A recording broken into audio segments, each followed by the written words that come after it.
मखदूम अशरफ जहांगीर सिमनानी जब जौनपुर की सरजमीन पर अपना क़याम करते हैं तो वहां के कुछ लोगों ने ये सोचा, लाओ इस फकीर की देखते हैं, इस फकीर की पहुंच कहां तक है, इस फकीर को कितना इल्म है, इस फकीर को देखते हैं कुछ मालूम है कि नहीं है।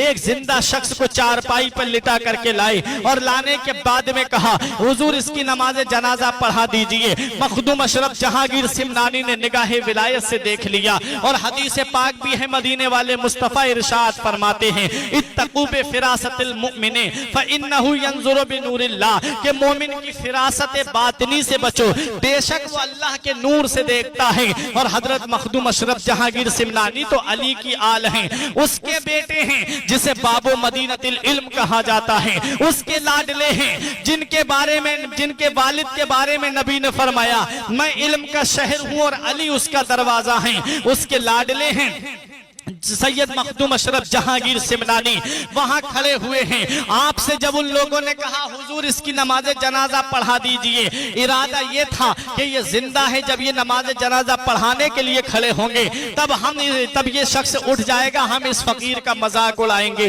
हम इस फकीर की हंसी बनाएंगे। जरा संभल के फकीरों पे तबसरा करना, जरा संभल के फकीरों पे तबसरा करना। ये लोग पानी भी सूखी नदी से लेते हैं। अल्लाह वालों के मकाम और मर्तबे को तुम क्या जानो, अल्लाह वालों की शान को तुम क्या जानो, अल्लाह वालों के मर्तबे को तुम क्या जानो। नबी फरमाते हैं, मोमिन की फिरासत बातिनी से बचो, वो अल्लाह के नूर से देखता है। और मखदूम अशरफ जहांगीर सिमनानी ने नूरे विलायत से देख लिया कि ये शख्स जिंदा है। आपने पहले टालने की कोशिश की, जब उन लोगों ने ज्यादा इसरार किया, फरमाया पढ़ा देता हूं, जिम्मेदार तुम होगे। उन्होंने कहा, हुजूर आप पढ़ा दीजिए। जब आप नमाज जनाजा पढ़ाने के लिए खड़े हुए, जब आपने पहली तकबीर कही, लोग समझ रहे थे कि ये अब उठेगा। जब आपने दूसरी तकबीर कही, लोग समझे कि ये अब उठ करके भागेगा, हम इस फकीर का मजाक उड़ाएंगे।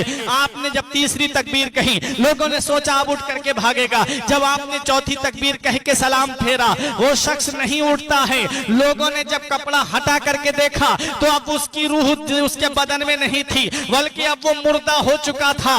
ये जहां मखदूम अशरफ जहांगीर सिमनानी है, जहांगीर भी है और जहांगीर भी हैं। अल्लाह अकबर। लोग कदमों पे गिर गए, माफी मांगने लगे, हुजूर हमसे गलती हो गई, माफ कर दीजिए। मखदूम अशरफ जहांगीर सिमनानी ने उनको माफ कर दिया। ये अल्लाह के वली हैं, अल्लाह के नेक बंदे हैं, अल्लाह के बरगुजीदा बंदे हैं। जौनपुर का राजा आपके पास में आता है, आने के बाद में आपकी कदम बोसी करता है, कहता है, हुजूर मैं तो मुरीद हो गया हूं, लेकिन ये दोनों मेरे शहजादे हैं, एक का नाम हसन है, एक का नाम हुसैन है, इन्हें अपनी गुलामी में आप कबूल फरमा ले, इन्हें आप अपना मुरीद कर लें। सैयद मखदूम अशरफ जहांगीर सिमनानी ने उसको, उन दोनों बच्चों को मुरीद किया।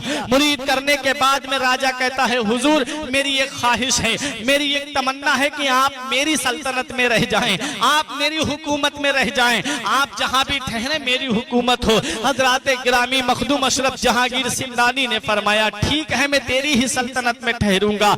आओ जरा देखो, किछौछा शरीफ से लेकर के इधर दिल्ली का एरिया जो आता था, ये फिरोज शाह तुगलक का एरिया लगता था। और किछौछा शरीफ से उधर चले जाइए आप, जौनपुर बिहार, बंगाल, उड़ीसा का कुछ हिस्सा और उधर बांग्लादेश का हिस्सा, ये मशरिकी इलाका कहलाता था। और यहाँ जौनपुर का राजा हुकूमत करता था।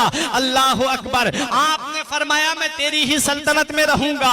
किछौछा शरीफ मेन सरहद पर है, किछौछा शरीफ से पीछे को इधर दिल्ली का एरिया शुरू होता था, फिरोज शाह तुगलक का एरिया शुरू होता है। और मखदूम अशरफ सिमनानी